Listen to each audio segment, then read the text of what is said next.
Chapter 13. To Balance Through Shivers and Shimmying.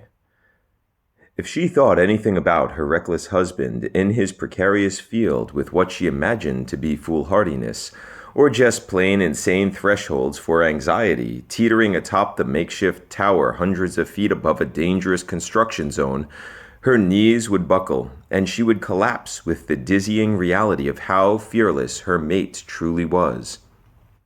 Nadia was not passed out, though, and it was due largely to the fact that she did not think such things.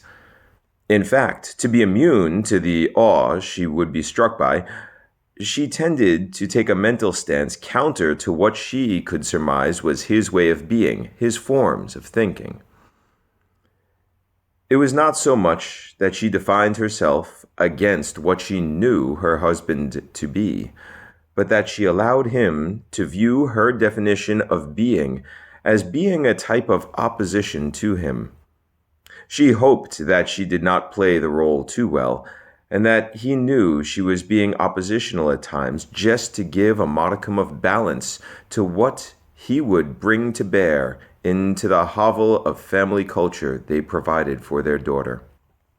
It was a balance, like the massage therapist had said, and Nadia was merely trying to be certain that Julia would grow up seeing that differences in methods do not detract from intimacy between two people when they love each other. After dropping her daughter at school that day, Nadia had returned to her home in the northern area of Spicewood Springs and looked over her planned activities. The finances were balanced out. The cleaning was well up to date, and the laundry was too small to justify running a load. She had turned on the television and flipped through a series of newscasts before using the remote control to pull the guide to full screen. She scrolled through her options and then shut the television. She walked near the kitchen and turned sharply away, lest she eat when she was bored. She moved towards the book she was reading at night these days, but decided she did not want to read it.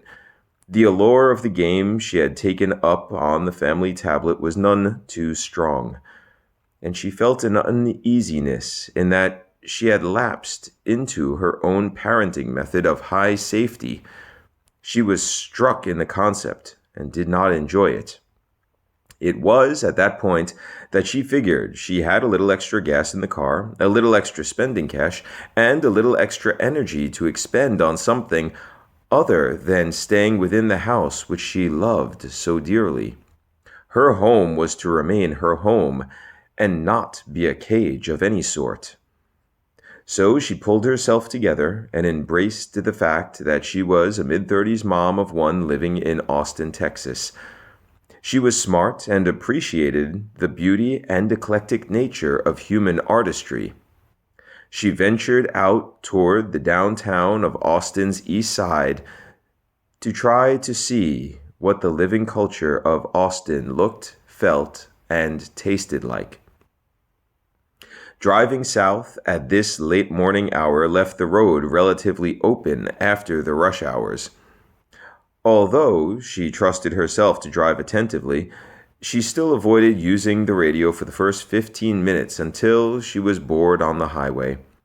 And then she flipped through her preset stations until she found the local station that would play the bluegrass and folk rock from the local artists.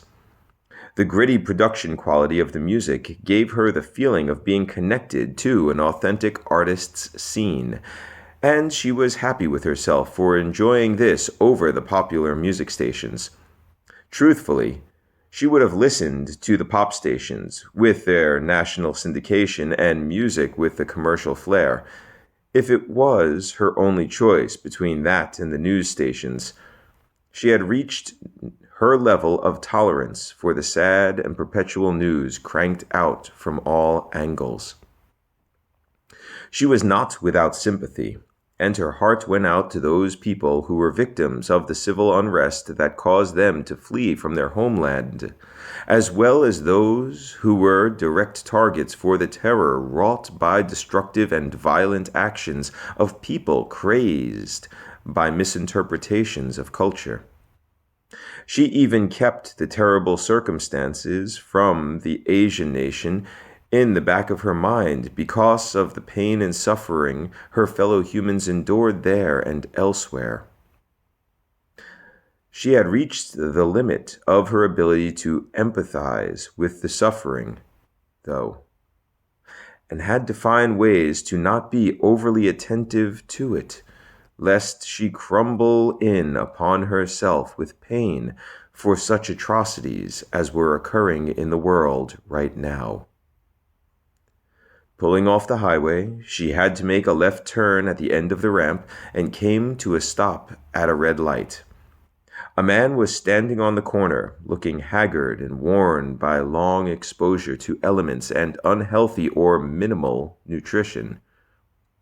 A homeless man with a piece of cardboard in his hand on which was scrawled with black marker, "Anything will help. God bless," looked at the approaching cars and held up the sign at chest level. He wore an expression that yoked together boldness and shame for his action to stand with his written request.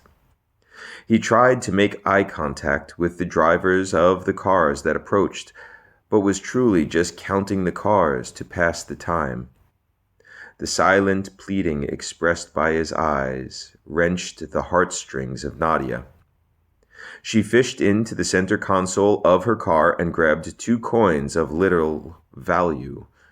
She rolled down her window slightly and the man approached. She placed the quarter and nickel in his hand and rolled up her window as he said thank you. She had done little, but had to do something. She told herself that it had to be at this point in time, as she would not do that when Julia was in the car with her. She had told Julia that it was best to find the address of social service and shelters and direct people in that downtrodden state to those resources because just giving them money might not bring them help in the long run. She really wanted Julia to maintain her skepticism of strangers and not be too generous because her generosity could be taken advantage of if she were not careful. Nadia could do it now to help because she knew how to be careful. She parked her car and thought about how she was careful in the current political climate, not to mention too often that her family of origin was Muslim. Memories of her childhood swirled as she neared the food truck that she wanted to try out. She stood at the service window and looked in, but the truck was empty. She saw a man in an apron near the back of the truck having a conversation with a black woman. She cleared her throat slightly and interrupted what she could hear was a very poignant discussion between the two as gently as she could with, "Excuse me."